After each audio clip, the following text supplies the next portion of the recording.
Well, this is Boyd the Broker. You know, I suffered a major stroke in 2021. Now I've become an example of what can be accomplished with dedication, family, and above all, hope. I'm willing to discuss anything so that others will find inspiration to recover as well as I have. Well, I'm Boyd the Broker podcast, and you know what? We do look terrific. Look, you got to hold this. Look at that.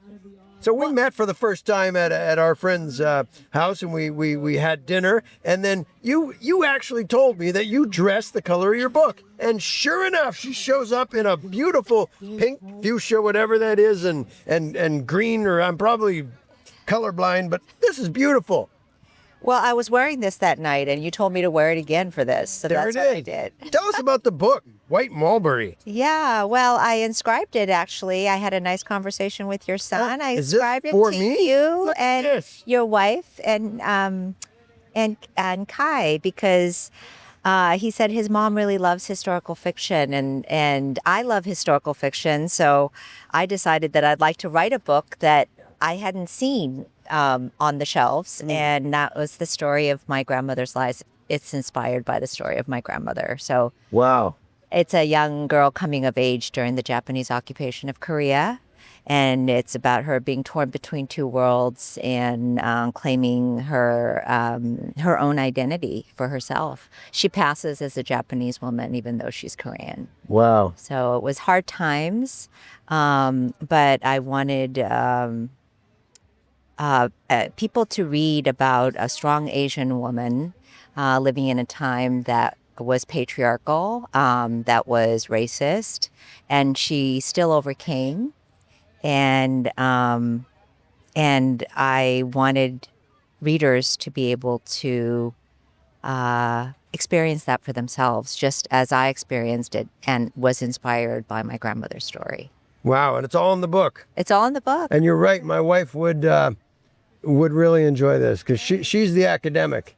I'm the one with the good hair, and she's the one with all the brains. So I saw your Audible that's our list. family. I saw your Kindle list, actually. Oh, you did? Kai showed me. What? And what was on there exactly? It was all a lot of historical fiction, a lot of great literature.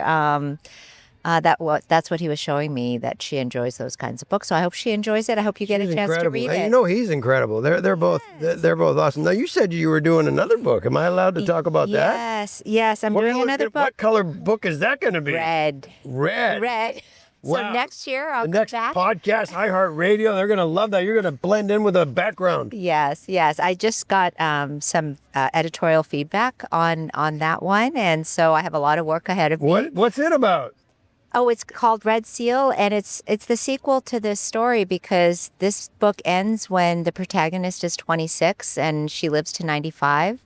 The next book covers a big chunk of her life, the end of World War II, the division of Korea, the Korean War, the Reconstruction, and the immigration to America. What made you write the second book? Did you feel that the first one just touched on the subjects and you really felt like you needed to go in deeper, or what was the motivation for the second one?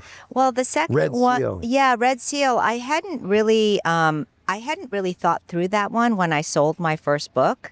So when the acquiring editor read the full manuscript of this book, I ended it in 1943. It spans about 15 years, and she wanted to know what happens next. And so she offered me a 2-book contract. And so my literary agent and I took that, and we decided that I was going to write the second book after I sold my first book, or after that came out. So that's what happened. And Jeez. You're set. So I'm not set. I have a third book that I'm thinking of. You Publish or Perish. What color is that one going to be? That one's blue. See, I knew we were going with something, right? Okay. Well, red, white, and blue, because the last part is going to take place in the United States. And obviously, red, white, and blue. And Korea's flag also has red, white, and blue. So it's really the union of the culture of the two countries, the politics, the immigration experience. Wow. Yeah. That's awesome. Thanks for coming on, Rosa. This is great. Well, thank you for letting me talk about my book. This is awesome. And at the beach. Appreciate you inscribing it for me. Am I supposed to say? I'm not sure how many books I've read in my life. I hope You know you what? read this. But I suppose, you know what? I probably will, actually. My wife and I might read it together or something. She's just so, she's so interesting. It's too bad you didn't get to, or you said you did talk to her a bit before she left. No, I didn't. Oh, you didn't at all. talk to her. I Oh. didn't see her. Oh, it's Sorry, too bad. I You missed her. would love to. I married up. She's terrific. And she's very intellectual. Okay. Which I believe you are. Well, And I'm not. well, I hope you read the author's note if you don't read anything else, because it chronicles sort of my inspiration and journey of writing the book. Okay. Well, thank you for And coming that's on. only about 10 pages. I can do that. I can do 10 pages. She let me off. I'm Boyd the Broker. I appreciate you tuning into my podcast. I live in the real world. Where do you live?